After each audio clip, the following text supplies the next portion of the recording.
Welcome to episode 11 of the Same 60 Pokemon podcast. I'm Jeffrey, JGB 14 Blake. And I'm Nate, Sky Circus TCG. I'm Connor, an average card game player. And this week, we're going to talk about a few different things. So, we're not actually going to talk about a recap.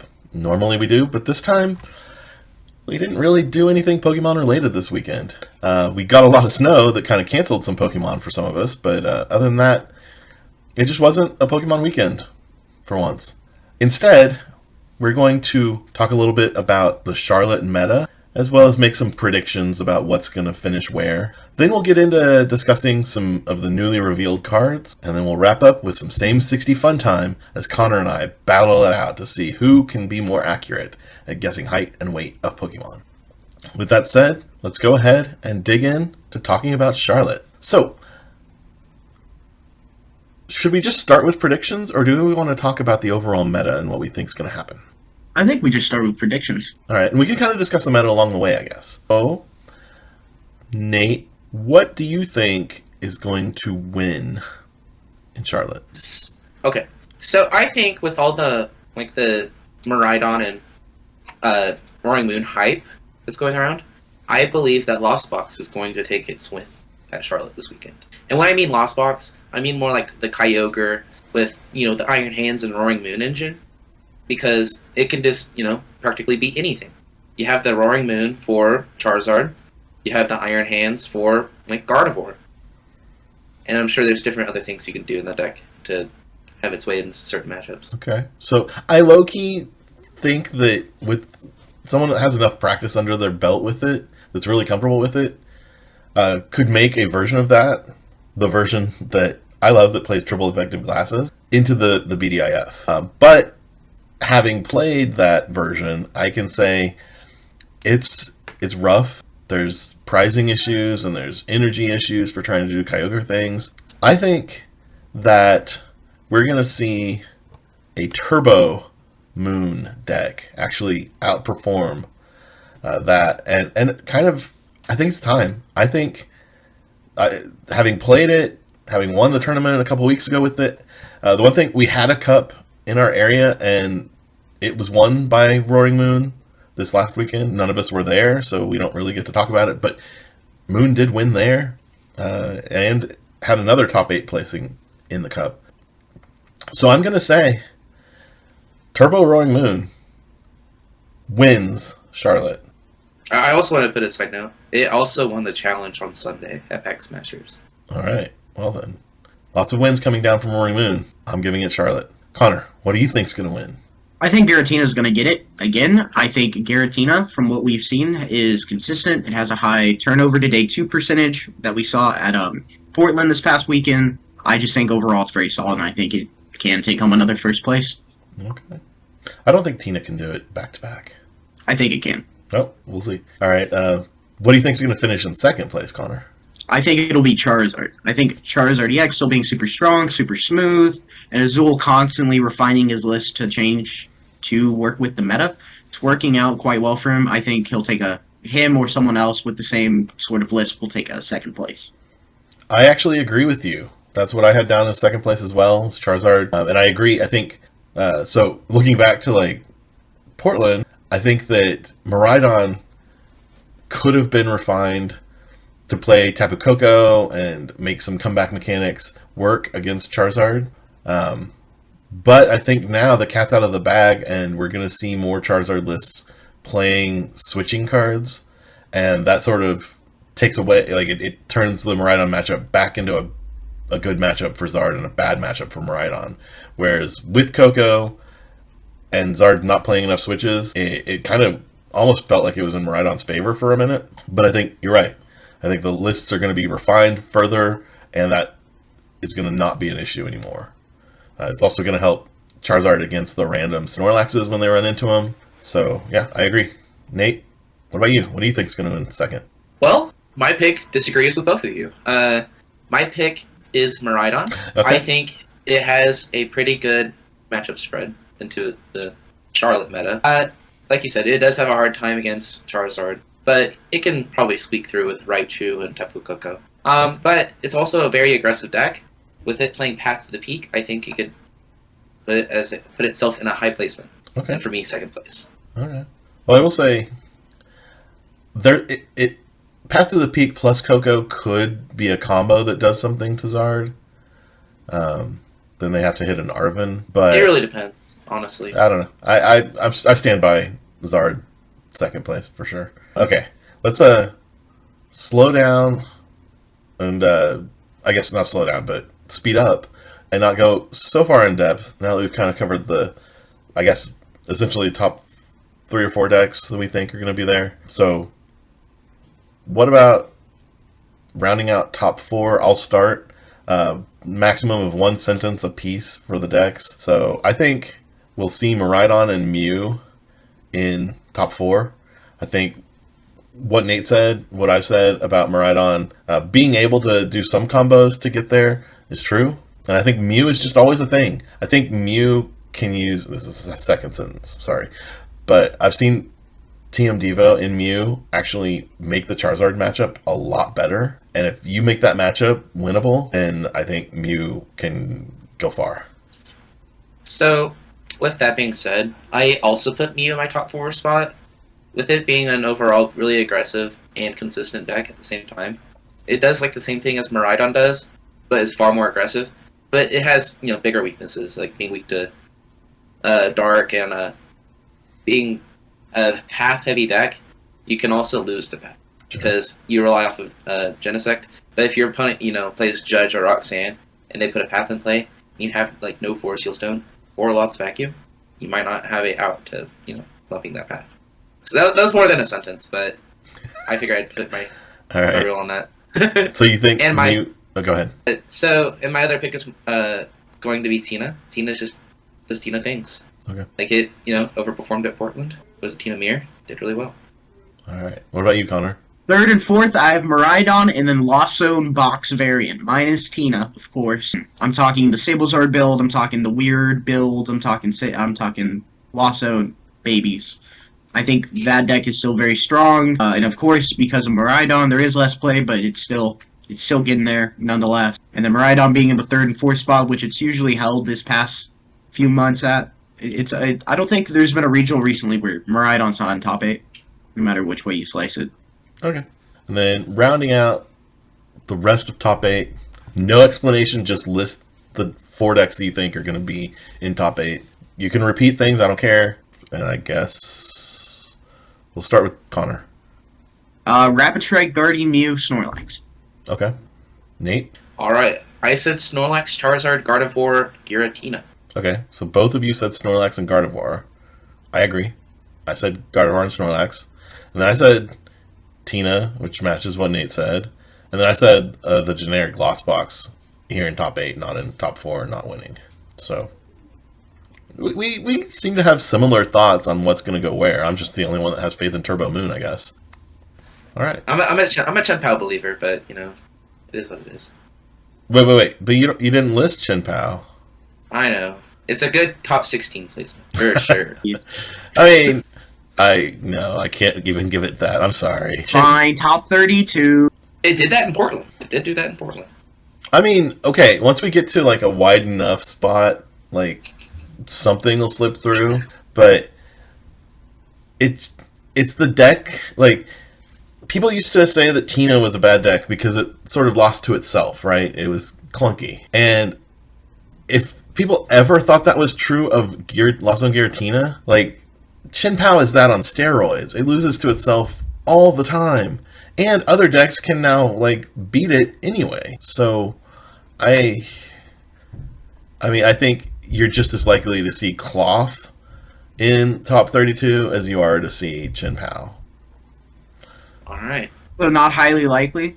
No, not highly likely. I didn't put Cloth in my top 8 list either. You know how much he loves Cloth. His Cloth. That means there was no biased opinions. I mean, the moon winning is pretty. The moon went. You yourself furthered my point with that. We've had like 4 or 5 tournaments in the local area, and all but one of them was won by Moon. That is true. Like, maybe Moon will take its first dub. That's what I'm saying. That's what I'm screaming. Anyway, if you agree with us, or if we've influenced your picks for Charlotte somehow, That's a little disconcerting if we made you change decks, because you should know by now what you're playing. But maybe you just thought it was entertaining and you want to laugh at me when I'm wrong, or want to laugh with me when I'm right about Roaring Moon winning. But to prove your point either way, the best thing to do is probably to subscribe, because that shows that you were here. You can comment and say what you were here about, but really the subscription is what proves your point the most. And it actually does the most for us to help us keep doing this type of thing over and over. It helps us get better. Comments help us get better too. But subscriptions help the most. And with that, we're going to move into the next little section, talking about rotation. So I asked each of you to talk a little bit about, to come up with some thoughts on the card that you're going to miss the most when it rotates out. So we'll go ahead. We'll start with Nate. What are you going to miss the most? You know, it's a very consistent card, and it's had its ups and downs. But it's been placed in pretty much every deck in the format now, besides Miraidon. I'm going to be missing Battle VIP Pass. Okay, Battle VIP Pass. It has replacements that we'll talk about a little bit.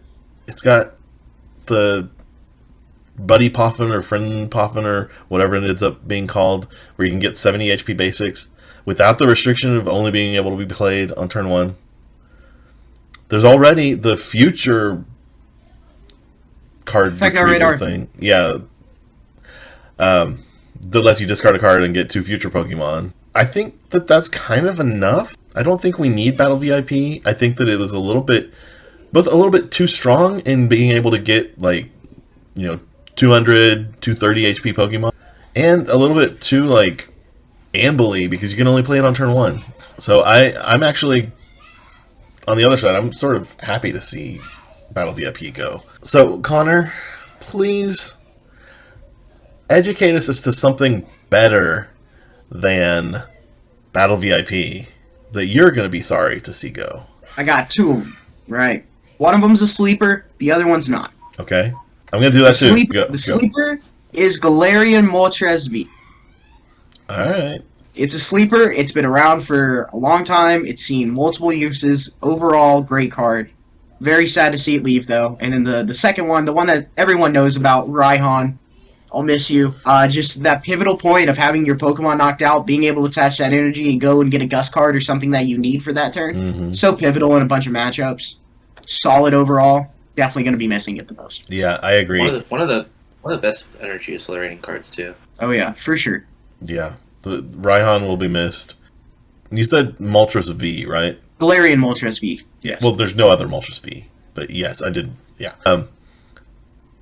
So I kind of agree with that, just because it's really good in Turbo Moon.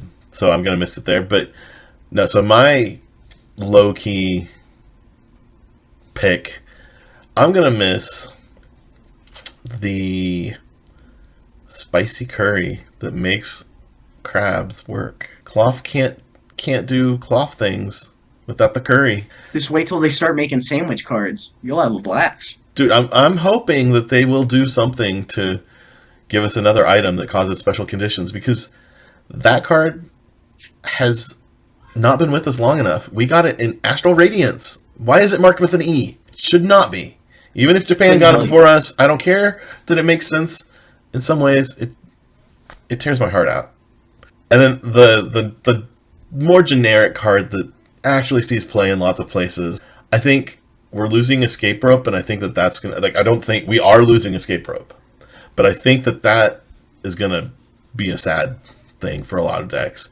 It's a switch card that also lets you kind of think things through and twist your opponent into not having what they want in the active. It can help you, like, it can be used as a gust card if things are just right, but it's not OP the way that Guzma as an item will be. So I'm going to miss Escape Rope until they reprint it. And then when they do, it'll be as a golden card, and I'm going to get 4 of them. Oh, also, the Pokemon Company International, if you're hearing this, please print sandwich cards to fill the curry-sized hole in Jeffrey's heart. Yes. Sandwich cards that cause burn while healing. Or poison. No, we've already got poison covered with Brute Bonnet. We need burn. We need burn on an item. And that can be a spicy sandwich. It can be a... It can... Yeah, burn as an item. It can be literally anything. Yeah. Anything can do it. I just want Burn as an item to come back. All right, so that's the cards that we're gonna miss. I already sort of let it slip that Battle VIP is on my list of cards that I'm happy to see go. Connor, I'm gonna make you go second again. What's something that you're gonna be happy to see go? What I'm gonna be happy to see leave? Mew VMAX Genesect. Oh my god, it has been in this format for too long. I'm tired of seeing it. It's been around countless blocks at this point. I'm ready to see the deck league format. It's had its time. Okay. It's a headache. Okay. You know, I'm gonna confess, I loved Mew VMAX. I loved it when it first came out, and then by the time I took a break from Pokemon right around there, like a little while after it, due to COVID things and other things, and I didn't love it when it came back. But Nate, what are you going to be happy to see go? You know, I've played this card, but I hated playing against this card. I am happy for Path to the Peak to rotate. Okay. It's been an ongoing, issue that people have complained about. I agree with those people. I'm happy for it to go. Okay. I'm with you on that too. I think it will be a completely different game once we don't have a stadium that just like shuts down all rule box Pokemon. I think it's healthier. Like I think it gives us a new experience, and it's kind of healthier in some ways. We have the limited targeting of shutting off abilities via Pokemon with abilities, and I think that's kind of neat, and maybe they'll do some more of that. But I'm ready for us to go a little while without a stadium that just shuts stuff down, because there wasn't a whole lot of time in between the last equivalent to Path to the Peak and when Path to the Peak came out. So, the only way I could see people being fine with Path to the Peak is if we had the 2019 Worlds ruling that the juniors did.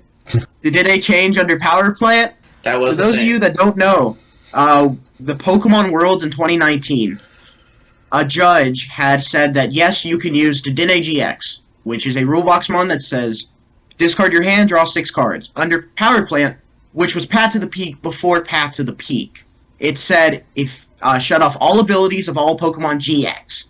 In play. In play.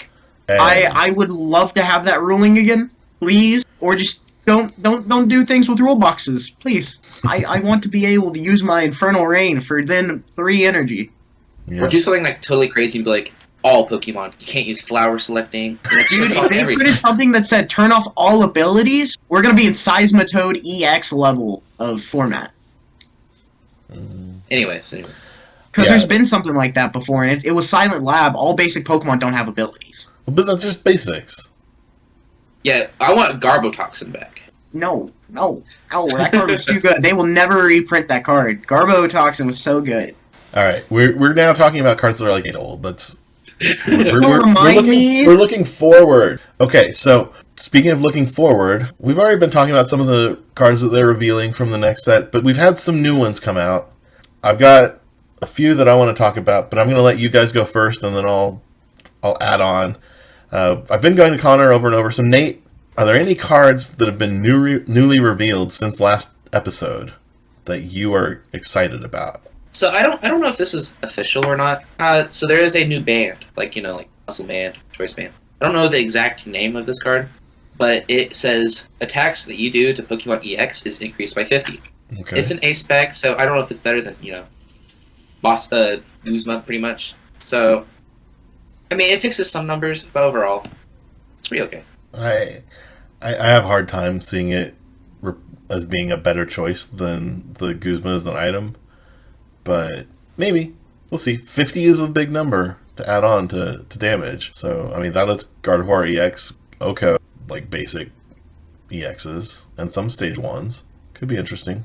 So, on the topic of cards that got shown that I'm excited for, let's talk about Emergency Board. Okay. Emergency Board is a Pokemon tool that says the retreat cost of the Pokemon this card is attached to is 1 less. And if you have 30 HP or less remaining, it has free retreat. Alright. I like that. Pretty solid. Decreased by 1 is nice, and free retreat if you're about to get knocked out is pretty hot too. I dig. It's really good with Comfy. You can Flower Select, retreat, and go to Flower Select. Great. Yeah, I dig it. And you can always pair it up with Beach Court, and then your basics are reduced by 2 even. So that would let a lot of decks move around more, which is pretty neat. All right. Yeah. So neither of you mentioned the ones that I was most excited about. So I'm going to do it. I've actually got 4 I want to talk about because I talk a lot or something. I don't know. 2 new A specs in addition to the one that Nate was discussing. One for ancient Pokemon that's tentatively being called Drum of Awakening. And what this does is for each of your ancient Pokemon in play, you draw a card. It's an item that basically could essentially say draw 6. Draw 6 as an item might be enough to be better than Guzma as an item. I mean, this is something you could Arven for. It might do it in the right decks. And it's specific to ancient Pokemon decks. So that means it's one deck or a few decks that are going to play it. But those decks also are largely playing the Professor Sada engine, where they're only drawing 3 cards at a time, plus whatever they get off of the Pokemon Go Steer Pokestop. Oh yeah, Pokestop, yeah. So a draw 6 when your normal supporters are getting you only 3 cards is pretty powerful. So I really think we might see it there. But speaking of things that Paradox Pokemon need, future Pokemon desperately need some way to get more energy in play. And that's where their Ace spec can do wonders. So this one's tentatively being called Reboot Bot. And what it does is for each of your future Pokemon in play, you can attach an energy from your discard to the Pokemon as an item. So potentially you're accelerating 6 energy from an item. You can pair that with some energy switches like Roaring Moon is already doing. I know Roaring Moon Ancient, but the concept of moving energy around. And there's also a future Miraidon single prizer with a 1 energy attack that does 40 damage and accelerates energy from your deck. So you can get energy like coming both directions, and you have a single prizer that's helping you out there. I think these 2 cards paired together can actually solve a lot of problems for future Pokemon. And I'm excited to see how that ends up making future decks more playable. I agree. There are also a few good baby mons coming out that are in the ancient trait category. Okay. One of them being the new Roaring Moon from Scarlet and Violet 5. The new set that's going to be coming out soon. It is 2 dark energy. Basic Roaring Moon. 70 plus does 10 damage for each ancient card in your discard pile. Okay. It's pretty good. 2 energy, it's not bad. And then there is a Koraidon.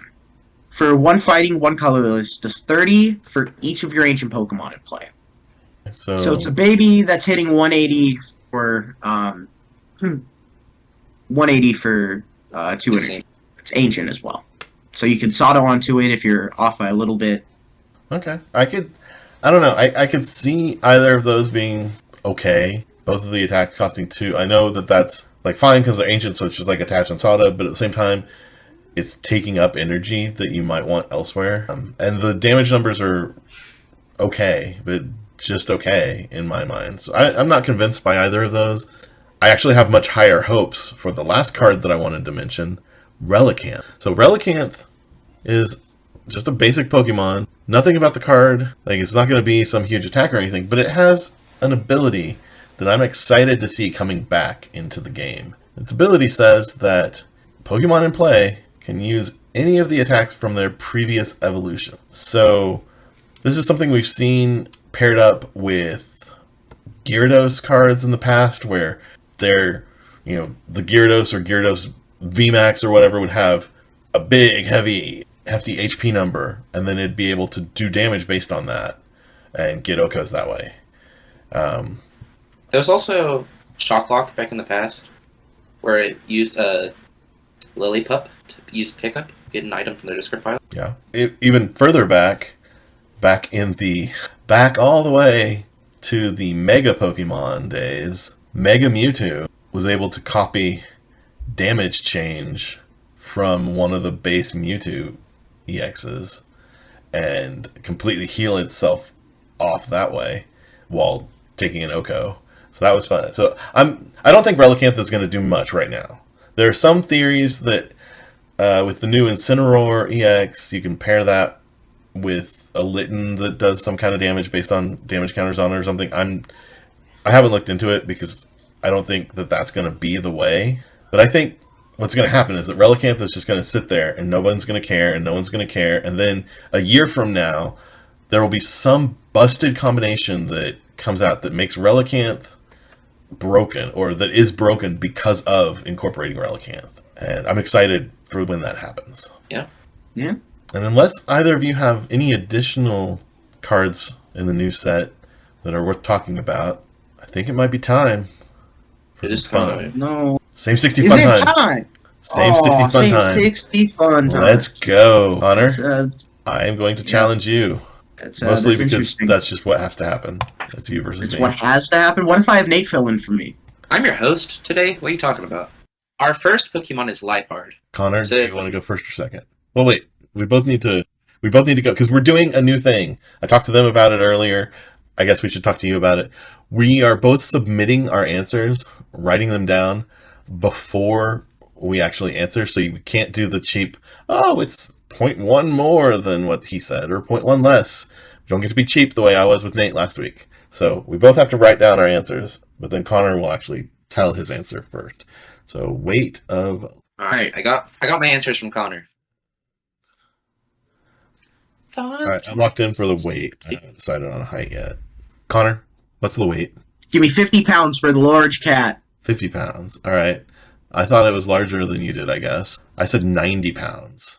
90 pounds for Jeffrey, 50 pounds for Connor. This cat is 82.7 pounds. All right, I'll take it. Okay, so height. All right, All right. back to you, Jeffrey. What's the I'm gonna say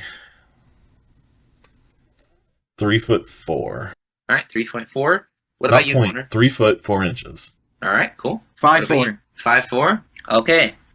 This Liepard is 3'7" or 3'2", depending. What do you mean? Because, is it 3'7" or 3'2"? That's a 3'7". All right, cool. Okay. So I'm off by 7 inches. Wait, what? You said 5 foot. 5'4". Oh wait, it's 3 foot. Yeah. I was off by 3 inches. You were off by like 1.5 feet. So 2, 0. Heck yeah. Yep. Just how I thought this would go. All right. Next we have Tinkaton. We have Tinkaton. All right. Is the hammer part of the Pokemon? I'm going to say yes. It is part of the Pokemon. Okay. Because, like, the hammer's probably heavier than the Tinkaton. Oh, okay.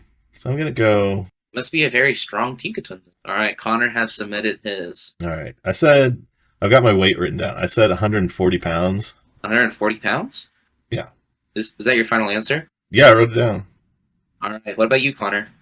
260. 260 from Connor. This Pokemon weighs 248.7 pounds.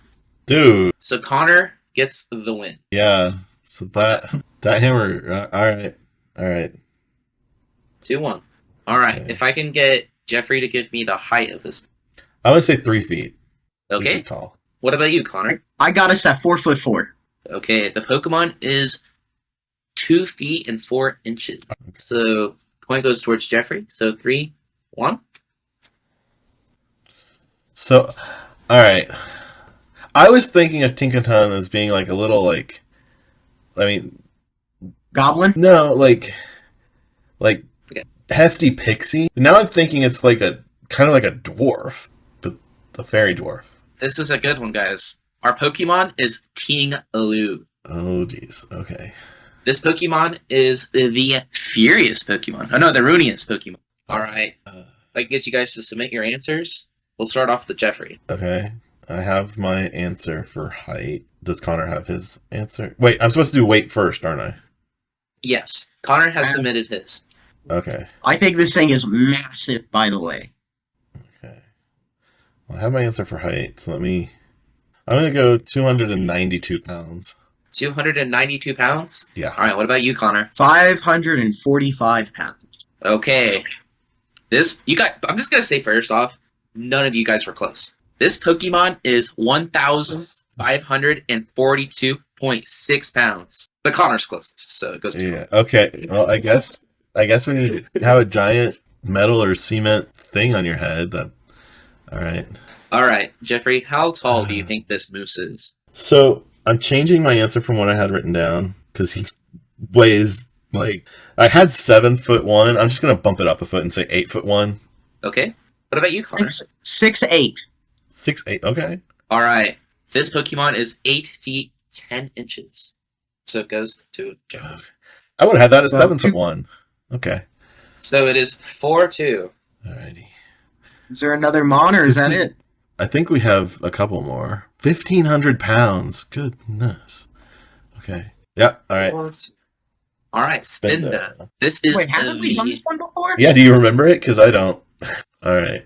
All right, guys. If you This remember Pokemon it is better than I might, then maybe you'll get it.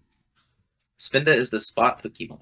The spot panda Pokemon. I remember this one so clearly for some reason, because I remember staring at the card and going, wow, this is what I lost to? Okay. So how It's much haunted my nightmares. did you reported to Nate? Yep. Yes. All right, so Jeffrey, if you could start us off with the weight. Okay. I said 12 pounds. 12 pounds. All right, what about you, Connor? I also said 12 pounds. Oh. So the next one is worth double points. All right. All right, Jeffrey. If you could start us off with the Wait, height. what's the actual weight? The weight is 11. Okay. 11 pounds. There. Let's say, yeah, locking it in. 3 foot 4 inches. All right, 4. All right, what about you, Connor? 2-2. 2-2. All right, Spinda is 3-7. So Jeffrey gets the points. It is 6-2 now. I thought it was smaller than that! All right, is this recoverable from here? Like, No, I think Jeffrey just has the... How many Mons are left? We don't know. Alright, let's go to the next one, but I don't think it's possible for me to come Okay. back. Okay. So we have Flittle, the pre-evolution for Espathra. This thing, I feel like it's tiny, but it also is very tiny. okay because I'm like it makes me think of like teacup Pokemon, and I know it's that is- not. Yeah, but they like are in the same like kind of the same area of the video game, so I associate them together. Maybe I'm remembering wrong, but that's in my memory. But So if I could have you guys submit your answer. all right, All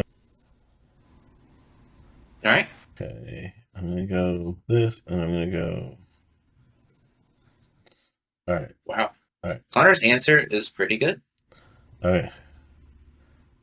Well, I've got mine written down. Hands off the table. Pen is down. Okay. Locked in. All right, What is Jeffrey. Connor's? You said his answer was pretty good. What is his weight? All right, Connor. What is your weight? 10 pound. 10 pounds. 10 pounds? Okay. I thought it All was right. 10. The bear thing, Spendo weighed 11 pounds. This thing is, in my head, like tiny, tiny. I said 2. 2 pounds? 2 All pounds. right. Flittle is 3.3 pounds. Poor Connor. All right. I could get the height. If any of you guys get the height correctly or accurately, I might give you guys a cookie. All right. Well, I'm sticking with what I had. 9 inches. 9 inches. Okay. What about you, Connor? I had 3'5". 3'5". This Pokemon is 8 inches tall. So close.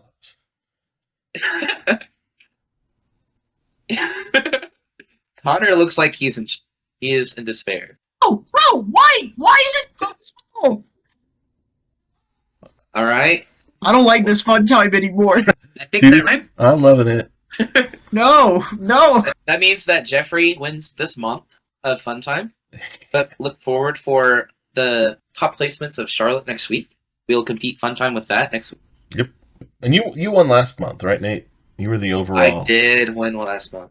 All right. Well, I'm really I gotta gonna win do next month. we'll see. We'll see about that, Connor. We'll give you two a cookie as well. We all need to go get cookies. You need to buy us cookies. Is what needs to happen. I know. When are Okay. we ever in the same place at the same time anymore, though? I don't know because Nate never shows up to Saturday. Anyway, we'll figure out our cookie situation soon enough. But in the meantime, thank you guys for watching. Hopefully you had as much fun with Same 60s Fun Time as we did. Subscribe if you got far enough to hear this because that means you enjoyed the episode and it helps us out a bunch. Otherwise, thanks again. I'm Jeffrey, JGB 146 Blake. And I'm Nate, Sky Circus TCG. And I'm Connor, an average card game player. Thank you for watching.